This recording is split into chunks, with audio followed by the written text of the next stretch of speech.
Hi, it's Rachel here from off.road.cc, and today we're taking a look at the 2018 Norco Range. But before we talk about anything else, just look at the colour of it.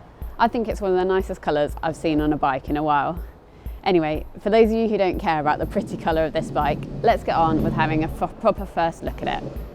We've got the 650B bike in for test. That means we get a range with 160mm of rear travel and 170mm forks. This year, the Range is also available as a 29er. That bike gets 150mm at the rear and 160mm forks, making both bikes pretty big, burly enduro bikes, whatever your wheel size preference. Our bike for test is also the bottom of the Range model. It's the alloy-framed A3 and comes in at £2,300.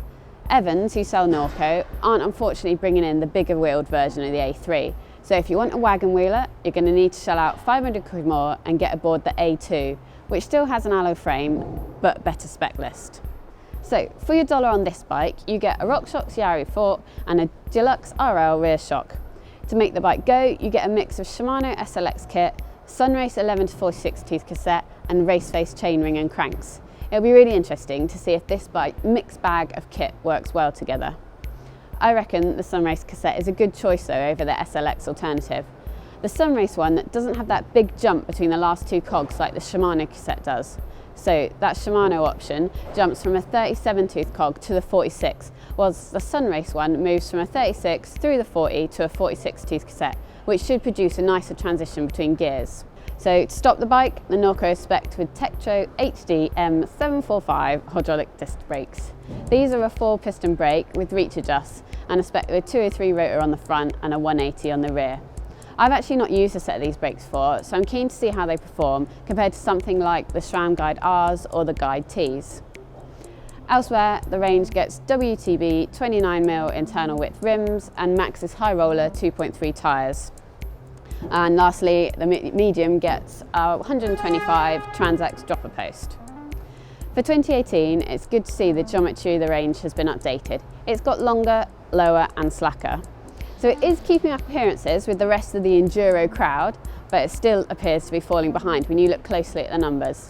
The bike's reach on this medium bike has moved from 412mm to 430mm and is half a degree slacker at the head angle. So it sits at 65 degrees. It's good to see the seat tube has also been steepened too, so it's near 2 degrees steeper at 74.5 degrees.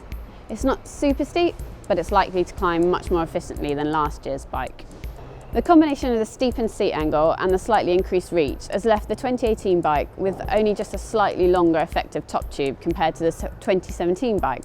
That means this bike will probably feel pretty similar when seated as long as the stem length is the same. One thing I really like about Norco bikes is the way the designers make the chainstays of the bikes incrementally longer as the bike size increases. So my medium bike here has 430mm long chainstays, whilst the small bike has chainstays that measure 425mm and the large bikes are 435mm. Norco call this their gravity tune. It basically means that the front centre and the rear centre ratios are the same across the entire size range, which helps distribute rider weight evenly. It helps keep the rider centred on the bike and it helps increase front wheel traction too, so that's pretty good. I'm off this weekend to get this lovely paint job covered in mud, so I'll be back soon with a full review which you'll be able to read on off.road.cc. Thanks for watching.